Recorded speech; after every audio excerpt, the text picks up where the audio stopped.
we see as far as we can see in terms of that level of curiosity. So the way they might imagine solutions or imagine what the problem is.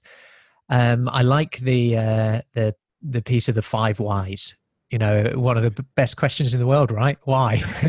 And oh, my back hurts. Why? And you might then get down to the fact that the desk. And one great laundry person and staff might be able to connect those things. What would you like to do? Oh, well, for them, it might be make my shifts shorter as opposed to make my desk higher.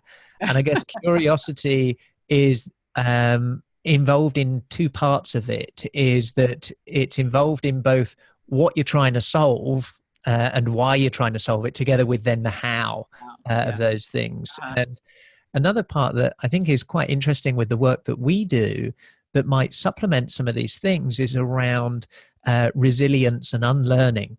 So, we're curious, but if our curious kind of orbit, an expansion of that is limited because we've only got, eyes that might see 2% into the distance. If we have an ability to take us out of the past or out of what has been successful before, maybe our opportunity to be even more curious could be an interesting angle and dynamic to these things. And it's why often we see throughout history a lot of innovations coming from places of naivety. Not having experts in the room and having. Well, that ties into Marshall Goldsmith's what got you here won't get you there mentality, and also Naveen Jain's back to that. You're learning from scratch. You don't have these bad habits. It's like golf. If you've always shot a certain way and then now you try to start over again, it's a lot harder than if you take your lessons right before you make all these bad ways of hitting the golf ball.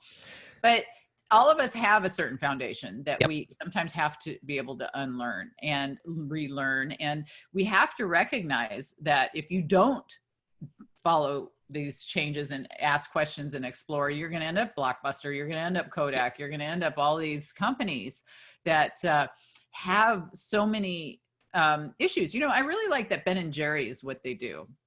They have on their website, they actually create a funeral for past flavors that were successful and they're no longer successful. And then they just kind of say, yeah, this was great for its time. They're happy. They say, this is great. We loved it from 1987 to 1992 or whatever the numbers are. This was a wonderful thing and it's still out there and we'll honor it. But people don't want this anymore and we've moved on.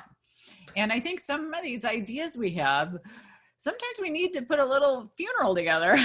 And be able to say, let go. I think Google has a site, Killed by Google, and it's a celebration of all of their projects that they've killed. Yeah. And that's how lasts forever. Yeah. And that's how Astro Teller, who runs X, what was previously Moonshots, talks about when they're doing new projects and new things, looking for ways to kill it, not looking for ways to keep it alive. So what are the 2 biggest things we would do to learn whether this should be killed or not? And it's an interesting process when you're looking at things that are so on the edge and so on the fringe of maybe there isn't enough evidence yet of something. It's unpredictable. So we have to be open-minded, but not looking to keep it alive, looking to kill it. And that's just an interesting kind of thought process. I know.